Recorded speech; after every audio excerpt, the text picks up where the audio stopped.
ഇടതുപക്ഷ ജനാധിപത്യ മുന്നണി എന്നും ഐക്യ ജനാധിപത്യ മുന്നണി എന്നും നാഷണൽ ഡെമോക്രാറ്റിക് NDA എന്നൊക്കെ പറയാം. അത് പുറത്താണ്. അത് നമുക്ക് രാഷ്ട്രീയമായി അങ്ങനെ പലതും പറയാം. ഇഷ്ടമുള്ള ചേരികളിൽ നിന്ന് മത്സരിക്കാം, ഇഷ്ടമുള്ള മുന്നണികൾ ഉണ്ടാക്കാം. പക്ഷേ ഗവൺമെൻറ് എന്ന് പറയുന്നത് അത് ഭരണഘടനയ്ക്ക് അനുസൃതമായി പ്രവർത്തിക്കേണ്ട വേറൊരു ബോഡിയാണ്.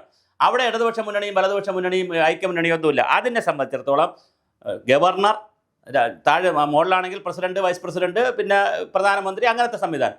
താഴെയാണെങ്കിൽ നമ്മുടെ സംസ്ഥാനങ്ങളിലാണെങ്കിൽ ഗവർണർ കഴിഞ്ഞാൽ മുഖ്യമന്ത്രിയെ സഹായിക്കാൻ, വാക്കുകൾ ശ്രദ്ധിച്ച് കേൾക്കണം, മുഖ്യമന്ത്രിക്ക് ഇഷ്ടപ്പെട്ടിട്ടുള്ള, മുഖ്യമന്ത്രിക്ക് താല്പര്യമുള്ള, മുഖ്യമന്ത്രിയോടും മന്ത്രിസഭയോടും കൂട്ടുത്തരവാദിത്വമുള്ള, ലോയൽറ്റിയുള്ള, വ്യത്യസ്ത അഭിപ്രായങ്ങൾ ഒരു കാരണവശാലും പുറത്തു പറയാത്ത, മുന്നണി ക്യാബിനറ്റിനകത്ത് പറയേണ്ട കാര്യങ്ങൾ ക്യാബിനറ്റിൽ മാത്രം പറയുന്ന ഉത്തമ വിശ്വസ്തരായ ഒരു സംഘമാണ് മുഖ്യമന്ത്രി സെലക്ട് ചെയ്യുന്നത്.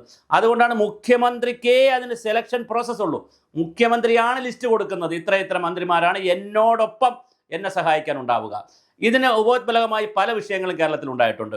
ശ്രീ അൽഫോൺസ് കണ്ണന്താനം, അദ്ദേഹം കേന്ദ്രമന്ത്രി, BJPയുടെ വലിയ നേതാവാണ്, ഇപ്പം നാഷണൽ എക്സിക്യൂട്ടീവിലൊക്കെ ഉണ്ട്, അദ്ദേഹം കേന്ദ്രമന്ത്രിയൊക്കെ ആയി വലിയ. പക്ഷേ അദ്ദേഹം തുടക്കം രാഷ്ട്രീയം കുറിച്ചത് കേരള രാഷ്ട്രീയത്തിലാണ്.